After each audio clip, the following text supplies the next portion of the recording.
Welcome back. Discussion کو آگے بڑھاتے ہیں. سرمد صاحب, بلاول صاحب نے وزیر اعظم صاحب سے اپنے وزراء کو کنٹرول کرنے کا کہا, مگر 4-5 روز گزرنے کے باوجود کوئی پیش رفت سامنے نہیں آ سکی. اینڈ خواجہ آصف صاحب تو الٹا کشمیریوں کے حوالے سے اپنے دیے گئے بیان پہ جو ہے وہ ڈٹ گئے ہیں.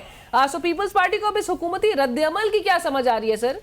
ایک تو میں صرف یہ کہنا چاہوں گا کہ پی ٹی آئی کے پاس کہنے کو نہیں ہوتا نا تو چیخنا شروع کر دیتے ہیں, اور چیخ کے وہ سمجھتے ہیں کہ دوسروں کی آواز کو دبا دیا جائے گا. تو مجھے خاموش, ان کا خیال تھا کہ میں کچھ بولوں, خاموشی. آپ کا نمبر نہیں تھا سینیٹر صاحب, میرا نمبر تھا تو میں اپنے نمبر پہ بول رہا تھا. میں نے نہیں ٹانگ اڑائی آپ کی بات میں, پھر چیخنا شروع ہو گیا. چلیں اچھا, آپ چیخ رہے تھے جب میرا ٹائم تھا. آپ کو بولنا ہی نہیں چاہیے تھا جب میرا ٹائم تھا.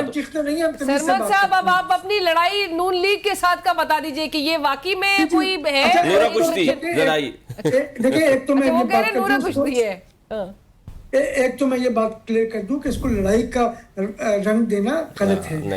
یہ ڈفرینسز ہیں اور یہ بالکل جائز ڈفرینسز ہیں.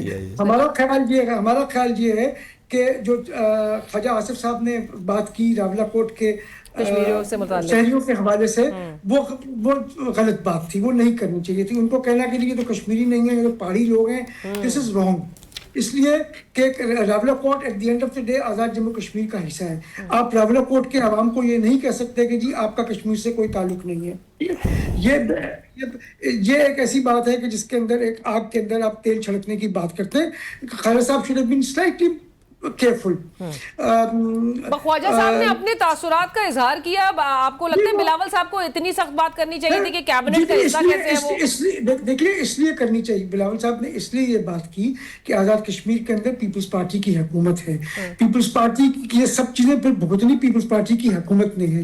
اس کا خمیازہ ہم نے بھگتنا ہے, اس کی جو کاسٹ ہے ہم نے پے کرنی ہے. مسلم لیگ نون تو وہاں حکومت کا حصہ نہیں ہے نا, مطلب وہاں پہ گورنمنٹ میں نہیں ہے. ہمارے الائز ہیں لیکن گورنمنٹ میں نہیں ہے.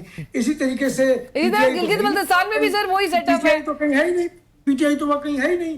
ان کے تو پتہ نہیں کتنے گروپس میں بنے ہوئے ہیں. لیکن یہ ووٹر کو کیسے پیپلز پارٹی سمجھائے گی کہ آپ کا ووٹر جو دیکھ رہا ہے سینٹر میں دونوں اتحادی ہیں, دونوں جماعتیں, گلگت بلتستان میں آپ اپوزیشن, آپ حکومت میں, نون لیگ اپوزیشن میں ہے, آزاد کشمیر میں وہی ماڈل ہے, تو ووٹر کو کیسے سمجھائیں گے آپ؟ میرے خیال میں یہ تو جب الیکشن ہوگا تو پھر پتہ چلے گا کہ عوام کیا, آزاد کشمیر کے عوام کیا فیصلہ نہیں ہے. اچھا, وہ شفقت صاحب کہہ رہے ہیں کہ آپ کو ووٹ کی ضرورت نہیں پڑے گی. چلے یہ ہم پی ٹی آئی نہیں ہے نا کہ 2018 میں بغیر ووٹ کے بوتھ کے اوپر بیٹھ کے آ جائیں, وہ تو نہیں ہے. ہم تو ہم نے تو ہمیشہ عوام کے ووٹوں سے کامیابی حاصل کی ہے. بے شک وہ 70 سے لے کے آج تک آپ دیکھ لیجئے کہ پیپلز پارٹی کی جو بھی کامیابی یا پیپلز پارٹی کو ہرایا گیا ہے وہاں دھاندلی سے ہرایا گیا پیپلز پارٹی کو. بٹ ہیونگ سیڈ دیٹ تو نہ ہم پہ 24 کا کوئی اسٹگما ہے, نہ ہمارے پاس 18 کا کوئی اسٹگما ہے.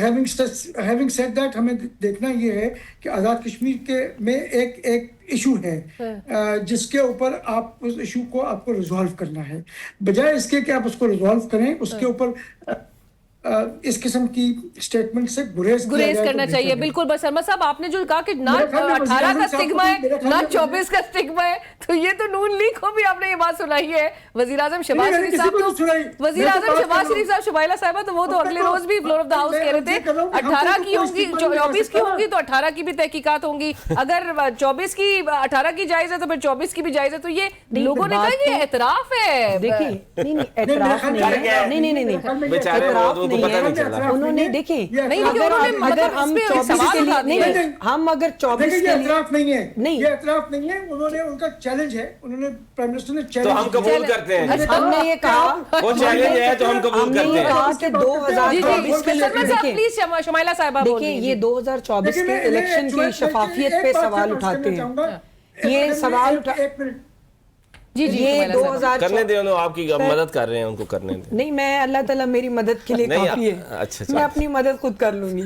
دوسری بات یہ ہے کہ 2024 کے الیکشن کے اوپر کی شفافیت پہ یہ بات کرتے ہیں, تو پرائم منسٹر نے فلور آف دی ہاؤس پہ آ کے کہا کہ چلیں ٹھیک ہے ہم اس کے لیے بھی تیار ہیں, لیکن پھر آپ کو معاملہ آر ٹی ایس والے سسٹم سے شروع کرنا پڑے گا